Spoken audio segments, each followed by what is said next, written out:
Hello, and thank you for joining us for our next episode in our Inspiring Women series.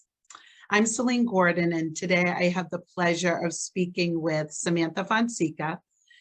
Sam is the Program and Data Manager here at the Cape and Islands Workforce Board, and we're so excited to be talking with you. So good morning, Sam. Good morning, Celine. Thank you for doing this with me. I think it's so much fun. We're thrilled to have you. So let's start a little bit by you sharing with us a bit about your educational journey and how you ended up at the Workforce Board. And I'm wondering if this is the role that you expected to find yourself in.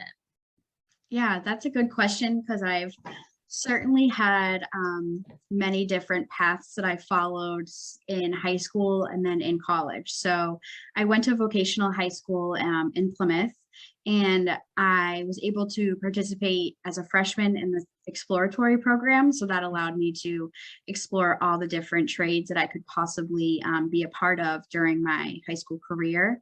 But I ended up getting my first choice, which was early education and care. So I was involved in that program for 4 years, and I actually got my early education and care certification by completing that program. So going off into college, I knew that I wanted to be a teacher. I wanted to be a teacher. I wanted to work with young students and primarily kindergarten or preschool.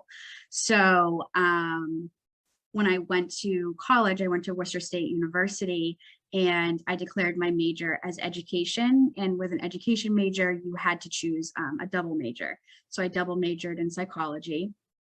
And then I was able to do kind of like clinical hours, but for education. So I went into the schools, and it was actually I got a kindergarten classroom. So that was great experience. However, when it came time to taking my MTELs and I started exploring the actual education classes when I got out of my prereqs, I kind of felt like this wasn't the avenue I wanted to go. I saw myself as a teacher, but I saw myself also doing more than that. So there was always that career path in the back of my head that possibly I would be a social worker and work in social services. So however, Worcester State didn't have a social work major, but you could concentrate in it. So that means I had to change my major to urban studies. And when I say that, a lot of people don't know what urban studies is, but it was the best major, honestly. Like I explored so many different classes from like anthropology to urban development and all these different courses that I never thought would be intriguing to me, but certainly was. And I remember the department having a large list outside of its office declaring all these different avenues that you could be with an urban studies major. So I was an urban studies major. I concentrated in social work and social policy, and then minored in psychology. So I think when I found the opportunity at the Workforce Board, I realized that I kind of get the best of both worlds, because I get to work with the schools, I get to work with students. They might not be the young students that I thought I would be working with, but being a little bit older, I'm able to build that relationship with the students. So I kind of like that. And then I also get to see the adult side of the organization as well, which I think opens up the best of both worlds of what I saw myself doing. So yeah, it's not the role I imagined myself in, but I'm certainly glad I came upon it. Well, you certainly shine in it. You've done such an amazing job and really helped to not only move the organization forward, but move it forward during a really challenging time. So I'm wondering how sort of those skills that you developed and all of those different opportunities that you had helped you work through the pandemic, because you had an interesting start in 2020. Right. And now here we are almost exactly 2 years later. Yeah. So I'm wondering how working through the pandemic, sort of challenged you, but also, how that sort of shaped the role that you were able to develop for yourself here. Right. it's so funny looking back. It's actually 2 years tomorrow. Today's March 22nd. So it's 2 years tomorrow, the 23rd. And wow, I never saw myself starting my adult career basically in a pandemic. I mean, I started the 23rd, and that was just right around maybe next week or so, last 2 years ago, the world shut down. You know, we were trying to decide if we were an essential service, you know, how to work remotely, and with everyone being sick and family, it was certainly a turning point for me, but it did open me to new skills that I didn't know I had, and it allowed me to enhance the skills I already had. So I'd say that my patience and my time management skills and organization I already had, but however, the pandemic certainly enhanced them. Patience, you know, things were changing every single day. So we kind of, if I had a plan for one day, that was changing the next. So, but being patient with what was to come. And then of course, increasing my time management skills. So like I said, back to things being changing every day, really just, you know, paying attention to still what was important to complete for the workforce board, but keeping up with those changing projects and activities and all the virtual programs that we were creating. So, and then it just allowed me to open up to skills that I didn't know, you know, so my role kind of changed a little bit. Since everything was virtual, we really wanted to enhance our virtual platforms. So I was really in depth on updating our website and our social media. So I never saw myself being kind of in that marketing role, but I've learned that it's fun, and it's kind of a skill that I'd like to say that I have and hope to enhance on in my future. So yeah, it taught me a lot for sure. And I think that there's some light to the pandemic on the skills that it opened me up to. Yeah, yeah. Well, I'm sure you don't realize the sort of the influence that you've had on some of the younger people you've worked with. And we sometimes are thrust into these positions of being mentors. I'm wondering if you've had any mentors during your journey. So that's a good question. It's funny, but also interesting because I've never thought of the idea of mentorship before I started at the workforce board. I never realized to like look at someone who was a few years older than me or even younger, like I just never thought to look at somebody as a mentor. And coming into the workforce board, that's so much what we do with our artworks program and our youth council interns. And I think just the way that our team works so well together at the workforce board, you know, we're smaller than other regions, so that really allows us to always partner with each other on new ideas. So for a while during the pandemic, it was just Kara and I. So we really built that close relationship where 1000% I see Kara as a mentor to me.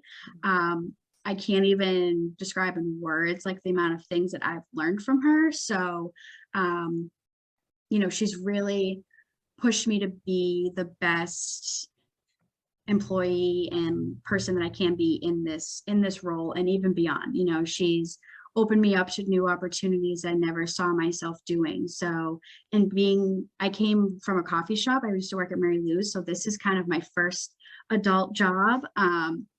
So it was nerve-wracking, but she was certainly that guiding hand kind of throughout this new opportunity for me. And I certainly see Kara as a mentor and see the benefits of mentorship. Absolutely. Mm-hmm.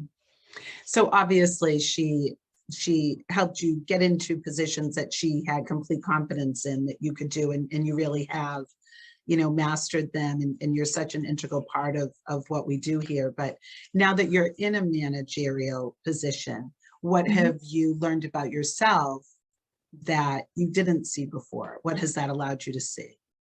Yeah, I never saw myself being in this, you know, manager role this soon. You know, I've been here for 2 years, and she's opened me up to this opportunity, you know, having interns, you know, report to me and working with them one-on-one.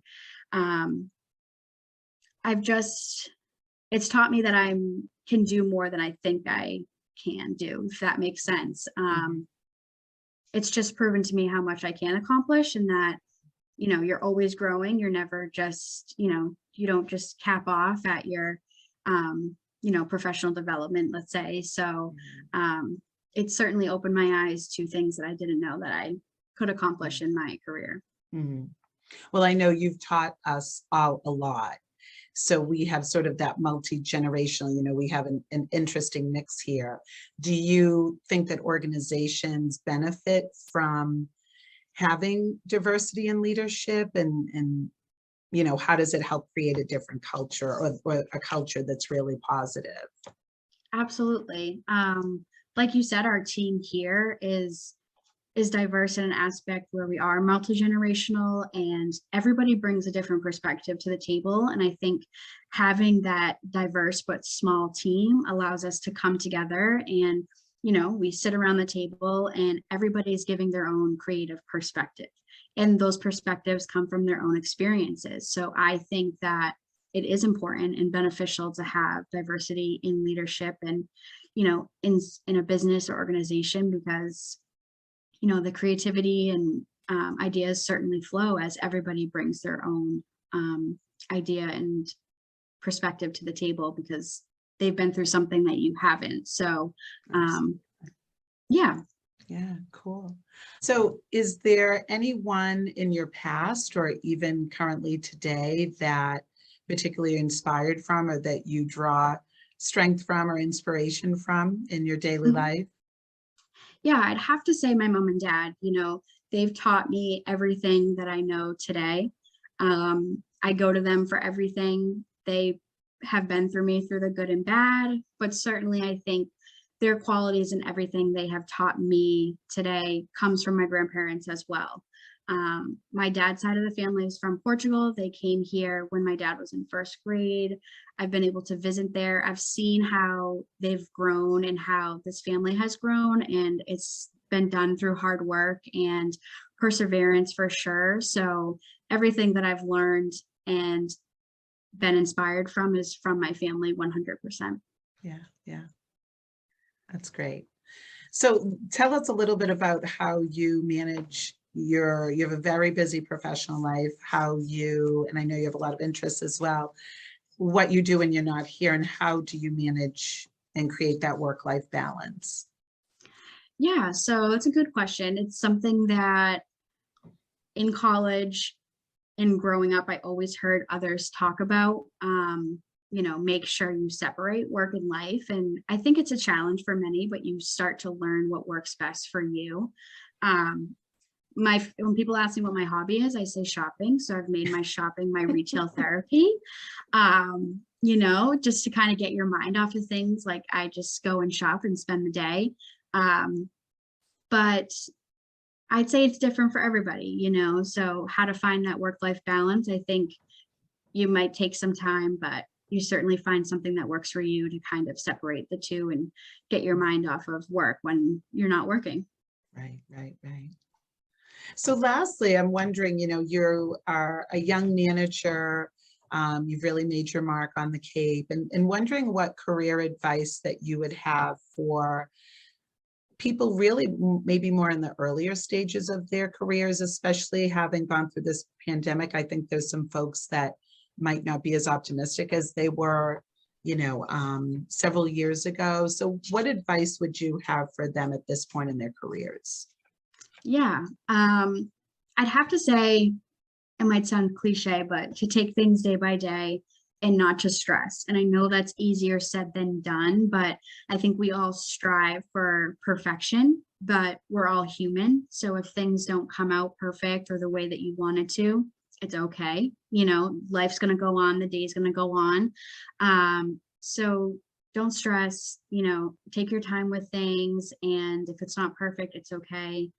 And ask for help too. I'd say that, some people are afraid to ask questions, and, even me myself, but there's no silly questions. So always ask for help. People are willing to help. I think, we don't know that, but people are always willing to help. And in any aspect. So Loved spending these couple of minutes with you. Thank you for everything you do here at the Workforce Board. thank And you. yeah, Thank you, thanks again. Celine. Thanks for having me. Bye now.